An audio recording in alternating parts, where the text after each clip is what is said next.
Good morning and welcome to day 4 of our branch blouse and beauty blouse sew along. Today we'll be doing the pockets, the waistband, and sewing the back seam. If you're skipping the pockets and or the waistband, go ahead and do just the back seam and you're good to go for today. I'm adding the pockets and the waistband, so you will have videos for both. I'm adding only one pocket and I'm putting it on my left side. That's what I like my chest pockets to be, and it's purely decorative and mainly for the sew along, so I have not added interfacing to it. You can if you plan on actually using the pocket to hold stuff in it. So I did my serger, my raw edge with the serger with a 1/4 of an inch seam allowance. I do it mainly not necessarily for to make sure the fabric doesn't unravel, but it's also a good marking point because I know this back thread, it's a 1/4 of an inch, so when I fold half, it's about 2 times that. Again, some little tricks that I've learned throughout the years. I folded it just like the pattern says, halfway through on the sides and on the bottom, and then the top I fold 1 inch and then I fold another inch. So now I'll do just the straight stitch for the opening of the pocket.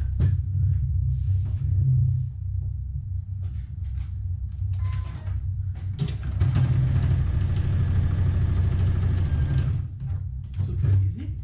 And now I've taken my pattern and laid it over my front of the dress that we worked on yesterday. And I have, remember when I was cutting the pattern, I told you I just cut out the pocket. This way it's going to be very easy for when I do my pocket placement to just place it in here, remove my pattern, and ta-da! I don't have to do any markings or anything there. I find that's the easiest way to place a pocket. Let me just pin it in place here, and we will do a stitch around the sides and the bottom. Super easy. I don't think I'm even going to reinforce these stitches because again, it's purely decorative, this pocket. It's not, I don't plan on putting anything in it. It's a good option if you want to make like a monogram present for someone. You can monogram this pocket and place it afterwards, or you can add HTV, a heat iron, an iron-on top of the pocket. It gives a little extra canvas to get creative with your sewing. For the pockets, the chest pocket, I don't see it as such a functional like the waist pockets are. All right, so let me just gently over here the sewing machine. And we're gonna go ahead and start stitching the pocket in place. Again, regular straight stitch along the 3 sides, pivot at the corners, super easy. The hard part was yesterday, like I said. Now it's just simple sewing.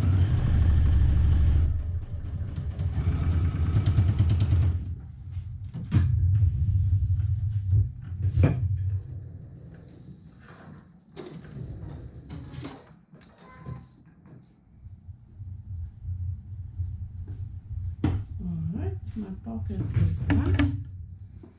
So this is how it's going to look like on one side. Super cute, super cute. All right, let's put this aside for now, and we're gonna be working next on the waistband.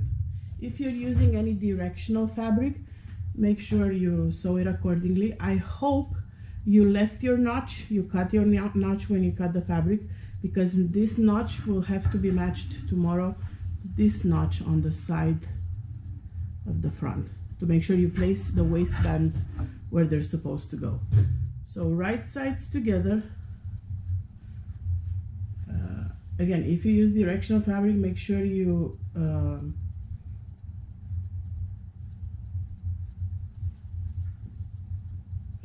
place it the right way.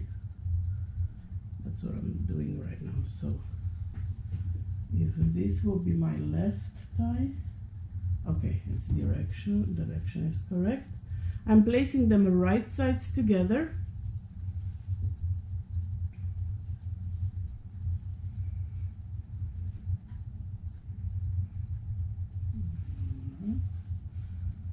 This needs to be sure, see, it's not.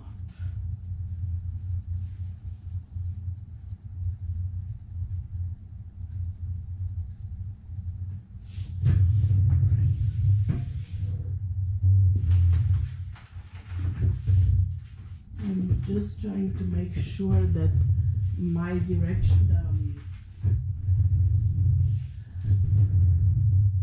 I'm placing the fabric because I have it going both directions, the print, and for the lining I don't really care about it, but I do care that the main fabric is facing the right way.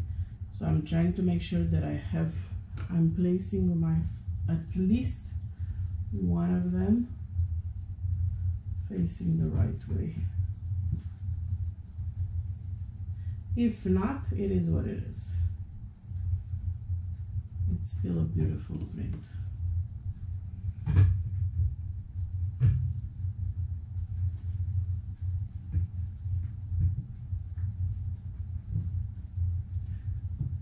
All right, perfect. So I think I got it right. If I didn't, no big deal, because again, it's just a waist tie. It's not gonna pop. I'm using this waist tie mainly for definition.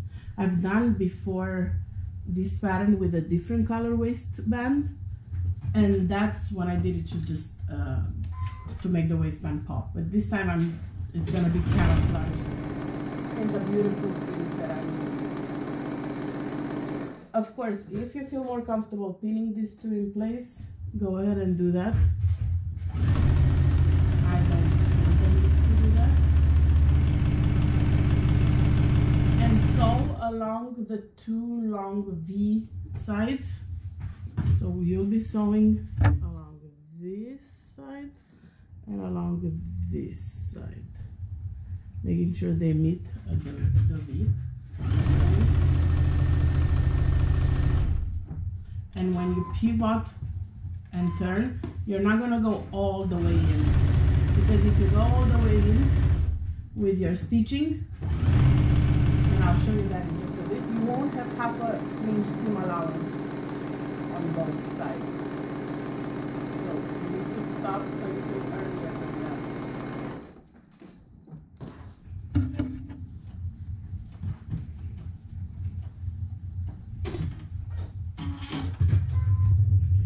Okay, you can see it better on the back side. See where I stopped? I stopped a little lower than the end, because if I were to go all the way in, then pivot, then I wouldn't have enough seam allowance. So I'm stopping where I have enough seam allowance for the pattern, see? And now I'm gonna be snipping here, the tip. This way when I turn, it's gonna make a nice sharp V. So let me turn this. I might need to use a turning tool. Whatever your preferred turning tool is.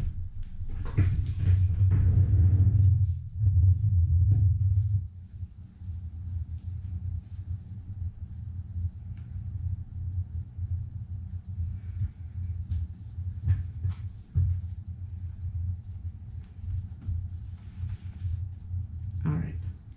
Do not skip pressing this step. It's gonna make a world of a difference. Trust me, especially because you're working with wovens.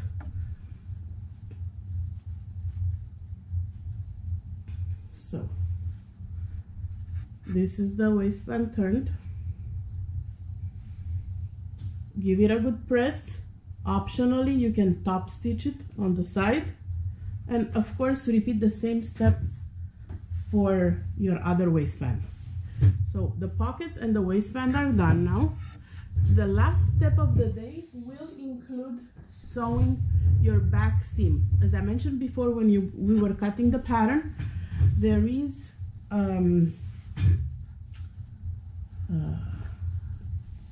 a sway back already built in the pattern. So the back is not cut on fold.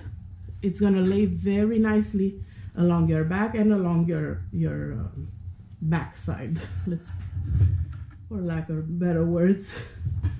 I live in a house of boys, guys, so be grateful I don't refer to the backside as my boys refer to it. I'm trying to not let them get in my head. So I'm gonna pinning a little bit here and there and do a straight stitch. Once again, guys, use your sewing machine for this step. As tempting as it is to use your serger, don't do it, because a sewing machine stitch will hold a lot better to the wear and tear of the dress.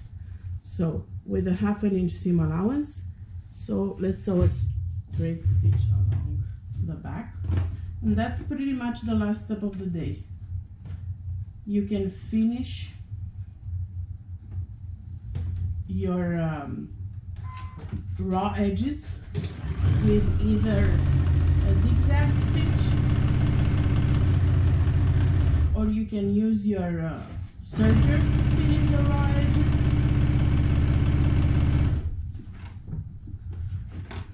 or you can use pinking shears.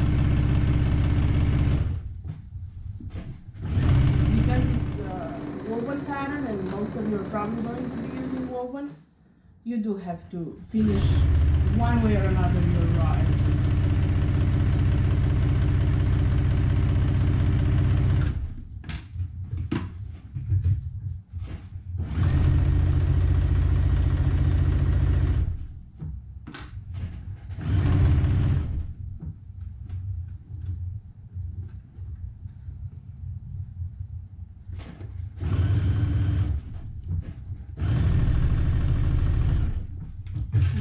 At the beginning of the end, of course, press it. Another way to finish the back, if you don't want to have your if you want to have even less bulk, would be to finish your raw edges separately, like finish this side, or even you can even do that before you sew. Finish this side and then press it open, and this way you'll minimize any bulk on the back. Whatever your preferred method is to finish the back seam, go ahead and do that. And that's it for today. Post a picture of your finished back seam, your ties, and your pocket in the day 4 comments, picture comments of the Branch Blouse Sew Along album in our Sew Along group. And I'll see you back here tomorrow for day 5, when we'll be doing the shoulder seams and the side seams, another super easy step. Talk to you guys soon. Bye.